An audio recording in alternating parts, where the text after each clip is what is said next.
What's up, y'all? It's your boy Jay Cruz, aka Noza Audio Cat, here with another day, another video. But want to bring something to your attention, something that really horrific, man. Imagine if this was your car. Just want you to pay attention. Imagine if this was your car. Take a look at Hellcat Charger. You can see that it's all messed up. I'm gonna show y'all something more serious. If you see here the body line, I'm walking straight with the body line here. Check this out.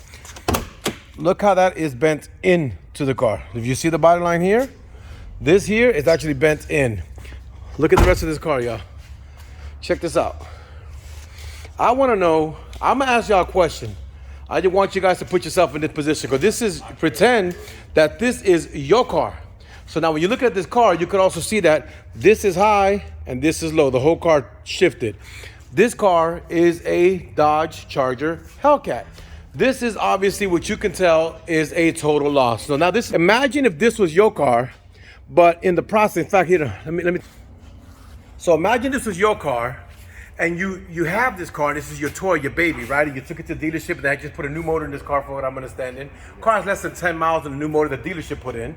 So he took it to the service drive. I guess they serviced the engine, they put the engine or whatever the case was. What originally happened is Dodge tried to put it together. They took almost a year to get this thing put back together. He brought it to us, put in a fuel system, a pulley, and all that, just button everything up, headers, exhaust. It was throwing a code, and Dodge just told just to run it with a wide tag, not to even start the car, not to drive the car, or nothing. So the car was running at that point in time. It was just given a computer code. And then when they give the computer code, the Dodge dealership said, take it to the dealership. So they had the car towed from here to the Dodge dealership. So when they got it towed to the Dodge dealership, the story goes, from what I've heard, I'm actually going to interview. This is Matt. This is my tuner. This is my guy from Jack Fab. This is a sad story, y'all, but I want to bring this to your attention. So he had the car towed and brought to the dealership. The car is dropped off in the dealership. Now the car is in dealership possession. So the dealership takes the car from the possession, and what happens at that point? The technician hit it with... They didn't get to service it or nothing? No. The car got to service drive, and a service technician got into the car. Yeah, the service technician and the advisor got in the car. And decided to go for a joyride. Yeah, they're saying he's doing somewhere around 120 down the service road. Okay, go check this out, y'all. So you took your guys, I want you to understand, this thing would make me lose my head. I would turn East Coast gangster on y'all. You take your car to the dealership, and they see your car. Oh wow, it's beautiful. It's a Hellcat. Wow, it's got an intake manifold. Oh, it's got this, it's got that. It's got headers. Let's go take this customer's car and let's go for a ride. Let's go joyride the car. So now the service technician and the advisor who received the vehicle decide to get in the car and go for a joyride. So they get this car, and of course it's a Hellcat. They decide to haul ass. Yes. On this Hellcat. Approximation from the police, they saying they're doing 100 in? About 125, what everyone is saying. About 120 miles. But guys, this is your car. You take it to the dealership. The service advisor that you trust with your vehicle take your car with the technician, go for a joyride in your car, going 120 miles an hour in your car, and when they have it, they lose control. Lose control, flip the car 2 times. Listen, bro. Flip your car 2 times. Let me tell you something. If that happens to me, you don't have to call the police to see where I'm at. I know where I'm going to be. Now, here goes the more of the story. This is the sad part, guys. This car got completely totaled, as you can see. The bad part is that after this is happening, so now the dealership, check this out, guys. I want you to pay attention to this. The dealership, y'all seen the condition of this car. I'm going to give you a walk around again. But now, the dealership, and you tell me how this, I want you guys to comment on this video below and tell me what you guys feel. So they get the car, it's in the dealership possession. 2 dealership employees take the vehicle, decide to go for a joyride in your car. They take the car, they beat the shit out of your car, they do 120 miles an hour, they flip your car, they total it, and now they're saying that they have nothing to do with it. That's the story, right, Jack? They have no responsibility. They have no responsibility for this. Why are they denying that they have responsibility? If it was in their possession, right? Yeah. They're employees. Yep. The guy who wrote the service ticket when the car came in, which is your service provider. So the service provider takes the car. That's possession of the vehicle. That's the problem. Is they were just something show you when the tow truck dropped it off. The service advisor never checked the car in. He never checked the car in. That's some stuff. Go damn. That's the sad part. You know what I'm saying? But long story short, now this car, they're telling the owner of this car at this point in time that they have nothing to do with it. Yeah, we have a tow truck driver that witnessed he dropped the vehicle. Tell me all the details you have about this.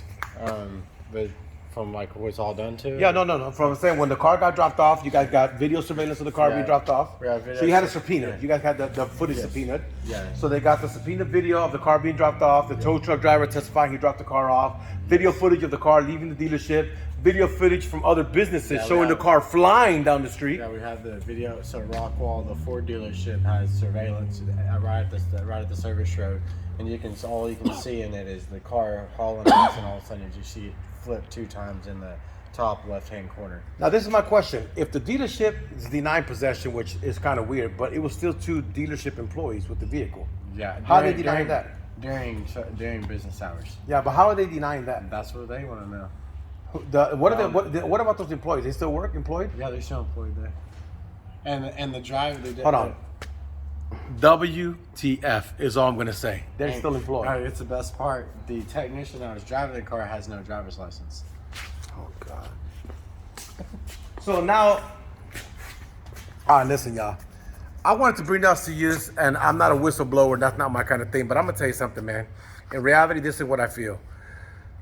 If you have something that you made a mistake, own up to it. If you did something that you weren't supposed to, or something happened, if it's in your hands and you did it, you need to take ownership of that problem. And that's just the way that it is in any business, any platform across the world. You got to take ownership. I know you want to try to find your way out of a situation or find your way out of a problem, but brother, your employees got the car during business hour. Tow truck driver drove it to service drive. He dropped off the vehicle. The service rider pretty much saw the car and said, you know what? He didn't even get to check it in. He went for a joyride in the car, flipped the car, 2 employees, your car, total loss. And they saying they have nothing to do with it. I don't know what to tell you. Here's the best part of it all: the owner didn't even find out from the dealership. He found out from Facebook. The owner of the car did not get a call from the dealership. No. They found out when he saw his car on Facebook flipped. Yeah, and then the car didn't even. The car then was towed to the guy that was driving the car to his personal house. What? Oh my God. Yeah. All right. What's the name of this dealership? It's the Rockwall Dodge and over off 30. I want y'all to comment below and tell me what y'all feel about this. It's the Rockwall Chrysler. Should they be responsible for this vehicle or should they not? I really want you guys to give me your true opinion. You know what I'm saying? That's why even in my store, when customers say they're gonna leave a car, and if I tell them I have no parking, if I do this in my store and they say no, but I only have this to drop it off, I let them know on the phone. If you want to bring the car and park it outside, you can park it outside, but you have to text message me on my phone or the shop phone, let me know that you dropped the car off. But I am not responsible for anything that happens to it because everything's legalities. When it's in your possession, it's in your possession. If I got your car in my possession, or I took your car from a tow truck driver and it's in my possession, if something happens, it's my responsibility. How do you feel about this, Matt? Oh, I think it's bullshit. I agree. Tony, what do you think? Let's not even get Tony. How about this? Hey, there's a trivia question. Yeah, I'm gonna flip it on you. Trivia question. So whoever answers this correct, you're gonna get a free T-shirt. So, what is it called when somebody who works for an entity destroys your property? What is it called, and who's responsible? You find that out, you get a free. Matter of fact, you get 2 shirts. You're gonna get one from me. You're gonna get one from AudioCat. I'm gonna tell you right now.